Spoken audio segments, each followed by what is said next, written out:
The morning light filtered through the bedroom curtains as Elena Rodriguez stirred awake, her hand instinctively reaching across the bed for David.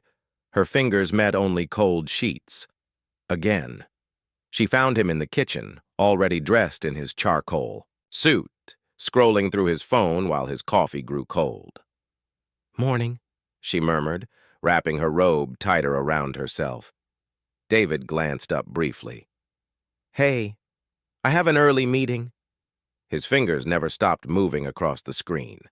Elena remembered when mornings used to mean something different. 2 years ago, David would pull her close, his hands exploring the curves of her body as sunlight danced across their skin.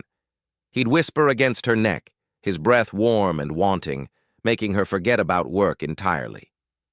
Those mornings had been filled with desperate kisses and tangled sheets, their bodies moving together in perfect rhythm until they were both breathless and late for everything. Now she couldn't remember the last time he'd really looked at her. "We should do something tonight," she suggested, moving closer to him. "Maybe that new restaurant downtown?" "Can't. Working late again." He pocketed his phone and grabbed his briefcase. "Don't wait up." The front door closed with a soft click that somehow felt like a gunshot. Elena stared at her reflection in the hallway mirror. At 31, she was still attractive. Her dark hair fell in waves past her shoulders, and her figure remained toned from regular yoga classes. Yet David seemed to look right through her. She thought about their early days when he couldn't keep his hands off her. Their first apartment had been tiny, but they'd made love on every surface. The kitchen counter, the living room floor, against the bathroom door. David used to trace patterns on her bare back afterward, whispering about their future together.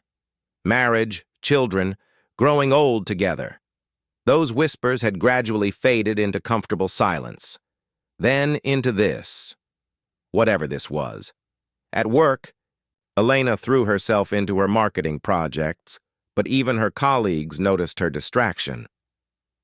"Everything okay?" asked James from the neighboring cubicle. James Mitchell, tall, kind eyes, actually listened when she spoke. "Just tired," she lied. But James lingered by her desk longer than necessary, and for the first time in months, Elena felt seen. Really seen. That evening, David texted that he'd be even later than expected. Elena ordered takeout for one and ate it while watching their wedding video on her laptop. The couple on screen looked so happy, so certain of their forever. She closed the laptop and went to bed alone. Again. What Elena didn't notice was David's laptop in his home office, its screen still glowing softly in the darkness, displaying a folder labeled Evidence with dozens of photos time-stamped from the past few weeks. The attraction started innocently enough.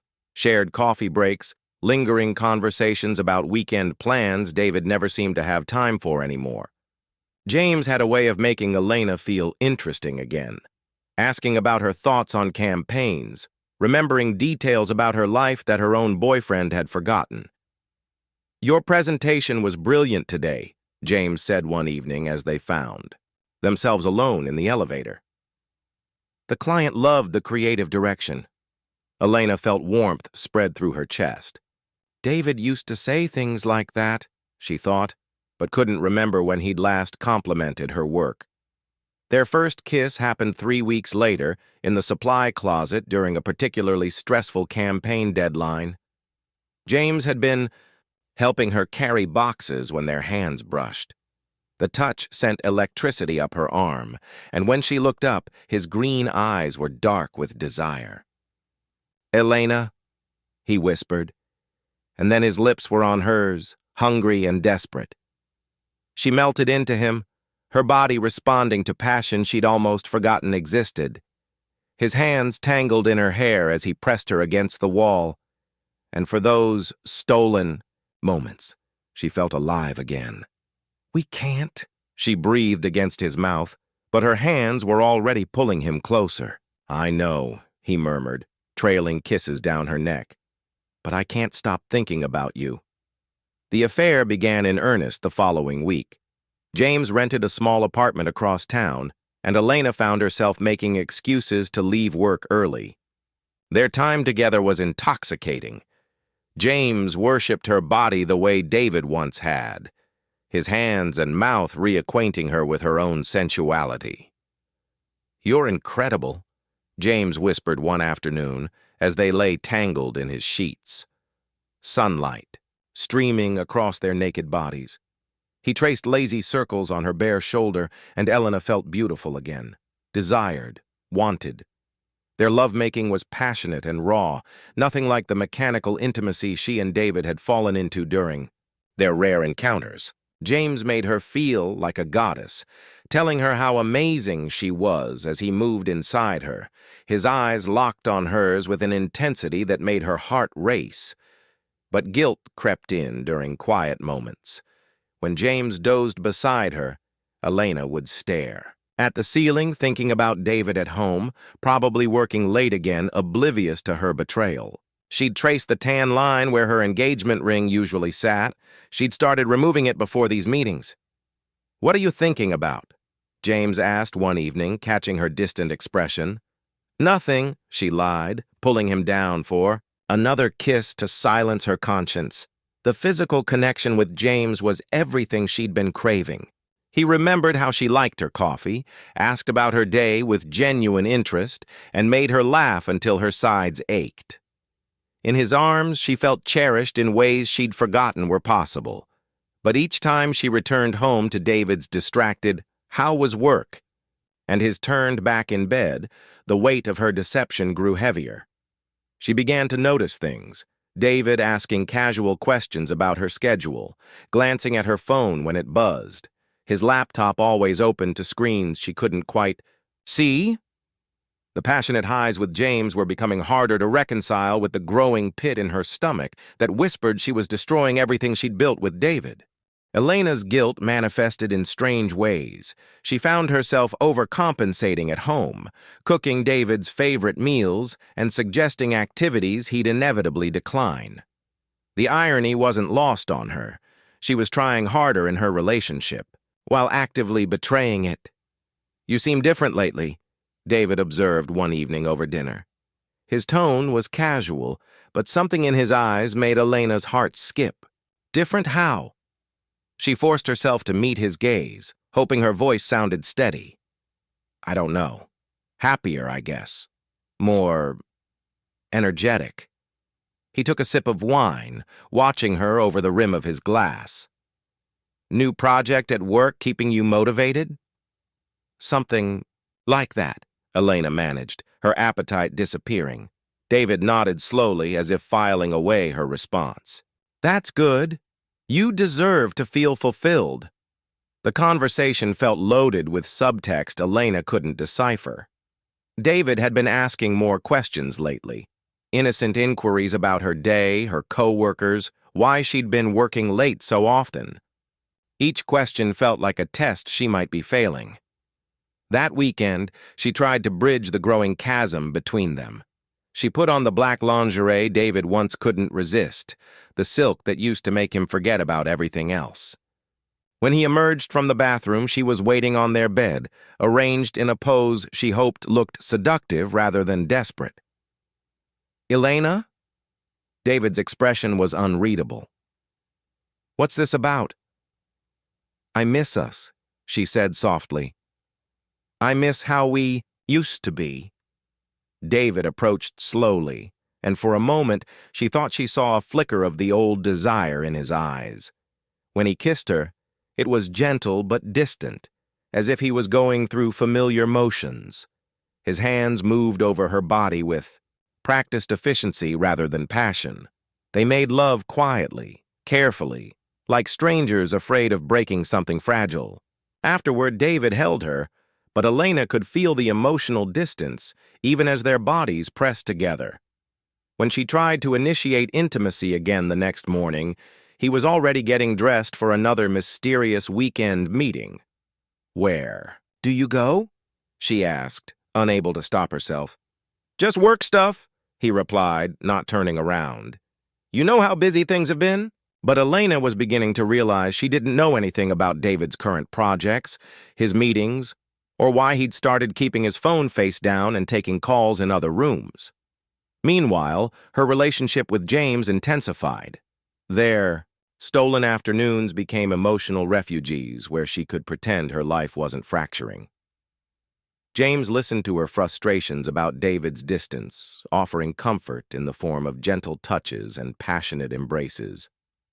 "You deserve so much better," James whispered during one of their encounters, his fingers threading through her hair as they lay in his bed. "Someone who actually sees you." "It's complicated," Elena replied, but even as she said it, she wondered if it really was. David felt like a stranger living in their shared space, polite but unreachable.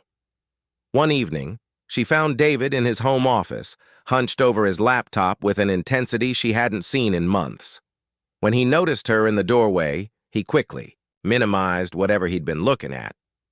"Just checking email," he said, but his fingers drummed nervously on the desk. "At 11 p.m.? You know how it is." His smile didn't reach his eyes. "Same reason you've been working so many late nights lately." Comment felt pointed, almost accusatory. Elena retreated to their bedroom, her mind racing. David's behavior was becoming increasingly strange. The questions, the secrecy, the way he watched her when he thought she wasn't looking. As she lay in bed waiting for him to join her, Elena wondered if her guilt was making her paranoid, or if David somehow knew more than he was letting on.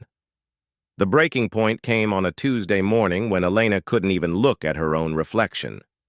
The weight of deception had become unbearable, pressing down on her chest until she could barely breathe.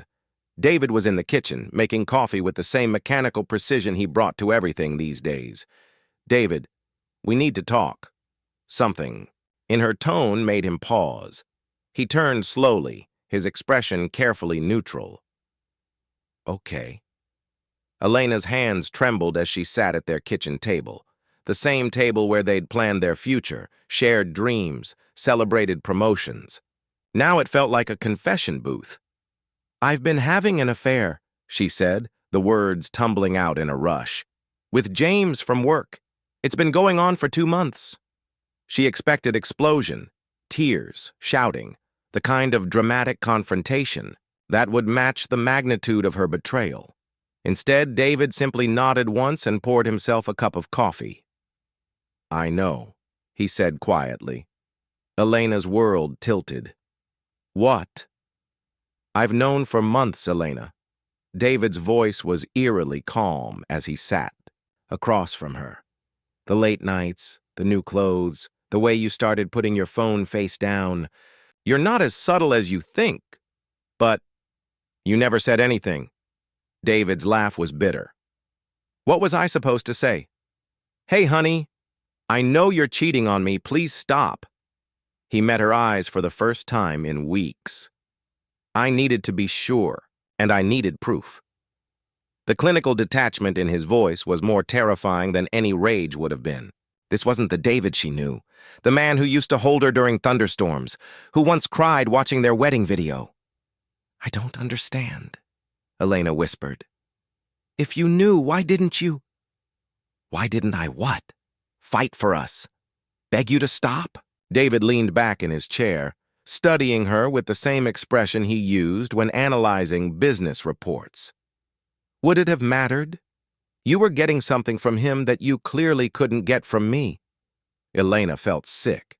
"It wasn't about that. I was lonely, David. We've been like strangers for months." "Have we?" His eyebrows raised slightly. "Or have you been checking out of this relationship longer than you want to admit?" "That's not fair." "Fair?" David's composure cracked for just a moment, revealing something cold and sharp underneath. "Was it fair when you let him touch you in ways that used to be just ours? Was it fair when you came home and kissed me with his taste still on your lips?" Elena recoiled as if he'd slapped her. "David, please. I know I messed up, but we can fix this. We can go to counseling." "No, Elena, we can't." He stood up, straightening his tie with practiced movements. Some things can't be fixed. Some betrayals are too deep. So what happens now? Elena's voice was barely a whisper. David paused at the kitchen doorway, his back to her. Now you get to live with what you've done, and I get to move on with my life. That's it? 5 years together, and you're just done? When David turned around, his smile was the most frightening thing Elena had ever seen. It was polite, distant, and completely empty of warmth. I was done the moment you chose him over us, Elena. I've just been waiting for you to be honest about it.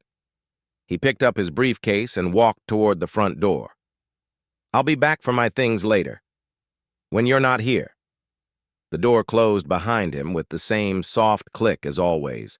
But this time, Elena knew he wasn't coming back.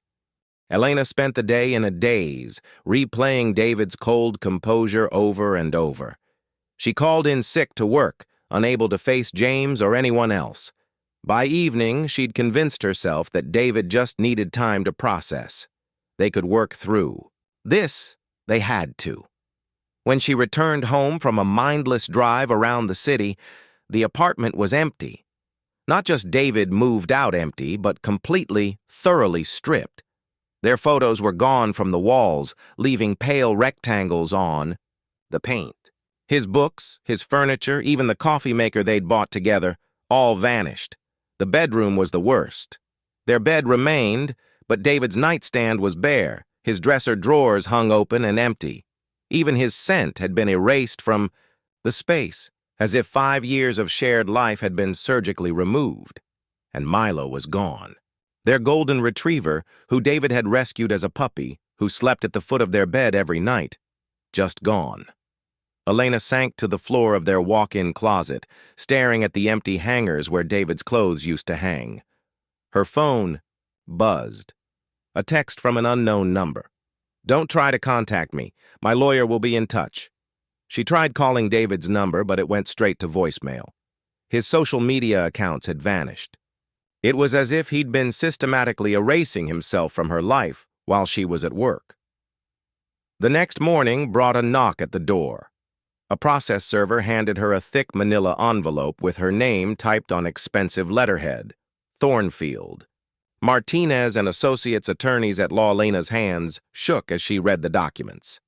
David was suing her for emotional damages, breach of relationship contract, and something called intentional infliction of emotional distress. The filing was accompanied by a flash drive labeled Evidence. With growing horror, Elena plugged it into her laptop. Dozens of photos filled the screen. Her car parked outside James's apartment building, timestamps showing when she arrived and left. Screenshots of her text messages, somehow recovered. Photos of her and James taken from a distance. Kissing. In the parking garage, holding hands at a coffee shop she'd thought was safely across town. But the most damaging evidence was a series of audio recordings. Her own voice, talking to James about David, complaining about their relationship, laughing about David's obliviousness. In one particularly damning clip, James asked if she felt guilty, and her recorded voice replied, "He's so buried in work. He probably wouldn't notice if I brought James home for dinner." Elena stared at the screen in disbelief. David had been watching, documenting, preparing. While she'd been drowning in guilt, thinking she was protecting him from the truth, he'd been building a case against her. Her phone rang, James calling, for the 3rd time that day. "Elena, what's going on? You didn't come in today and I heard—" "It's over," she whispered. "David knows everything. He's suing me." The silence on the other end stretched long enough that Elena thought he'd hung. "Up, James? Elena, I can't be involved in a legal mess. I have a family, a career." The line went dead. Elena sat in her half-empty apartment, surrounded by the ghost of her former life. David had played a longer game than she'd ever imagined, patiently gathering ammunition while she'd been confessing to friends about her guilt, seeking absolution that would never come. She thought about the man she'd lived with for 5 years, the one she'd thought she knew completely, Gentle David, who brought her soup when she was sick, who used to trace her name on her back while she fell asleep. That David was gone, replaced by someone calculating enough to document her betrayal with the precision of a prosecutor. Outside, it started to rain, and Elena realized she was completely, utterly alone. The David who had loved her was dead, killed by her own choices, and the David who remained was a stranger with her secrets, her mistakes, and apparently her future in his methodical hands.